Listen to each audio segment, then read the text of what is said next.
Created for you by one of the top therapists in this field, this short video is one of a series offering easy to understand explanations of fear, anxiety and phobias. If you or someone close to you has a related condition, keep watching now for useful information, advice and suggestions for self-help. The difference between a phobia and an anxiety. So, do you have a fear of flying, a phobia of flying, or an anxiety about flying? And does it really matter? Often people will come to see me at the Edinburgh Phobia Clinic to seek help with a phobia, fear or an anxiety. However, their description may not necessarily be accurate, the most common mix-up being between anxiety and phobia. So what makes a phobia and anxiety similar? Well, to begin with, they are both learned neurological responses. And yes, you did hear that right. If you are scared of flying, then at some point in your life you learned how to do that. There are defining moments in your past which help create the triggered response of a fear of flying. For some, it will be a single instant which created the fear response. For others, it is a series of events and thoughts which accumulated and grew over time. The only exception to this is when an anxiety is a mask for some other psychological condition.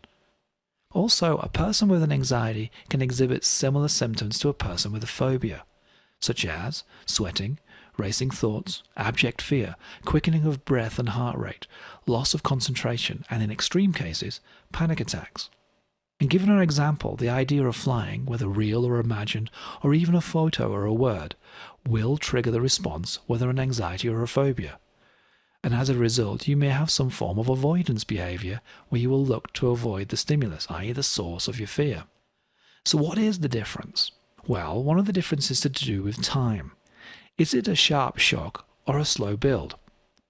A true phobic reaction tends to be quick and immediate, where the fight-flight response is triggered before the person realizes what has happened.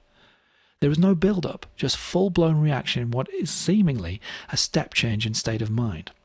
Whereas an anxiety will slowly build, making the person feel more and more uncomfortable as time progresses and the stimulus, the source of the fear, continues.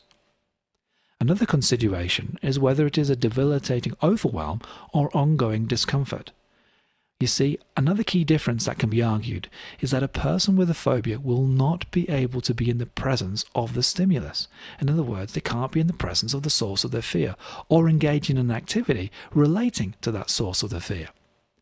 So, for example, a person with a true phobia of flying would not be able to fly at all. And some people would not even want to be near an airport or see a plane in the sky, as each of these would trigger the fear.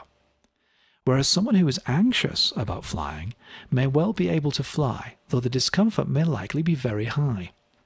This relates to another interesting difference between a phobia and an anxiety. This being that a person can often desensitize over time, in other words, suffer a lesser reaction to an anxiety. But a person is very unlikely to desensitize to a phobia. Now let's talk about the treatment of anxiety and phobias. Clearly, whether you have an anxiety or a phobia, it does not lessen the discomfort of the symptoms. Both are unwanted conditions and both are best removed. However, when seeking help, you want to have a therapist who is interested in the difference, and more particularly, how your fear is created. Because this precise structure of the anxiety or phobia should change the way in which the therapist works.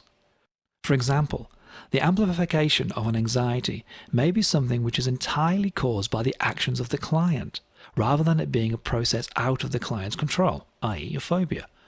For more of this idea, what I call the more rule, visit our website and check out the article section.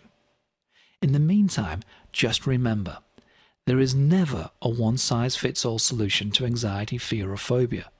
So please be wary of any therapist who takes little interest in the structure of your personal experience. Naturally, as you would expect, I and my colleagues at the Edinburgh Phobia Clinic are all highly trained professionals who are very interested in a specific structure of your condition.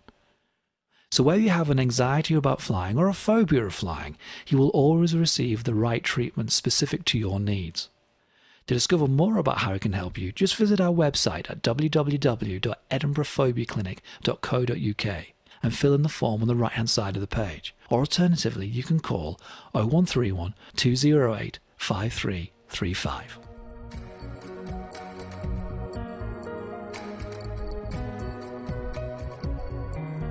Thank you for watching. If you want access to all of these videos and related articles, just visit our website www.edinburghphobiaclinic.co.uk. That's www.edinburghphobiaclinic.co.uk. And once at the site, simply go to the articles section. As a final comment, we suggest you always seek professional help from a trained specialist when wishing to deal with fear, phobia, anxieties, or any related condition. Thank you for watching.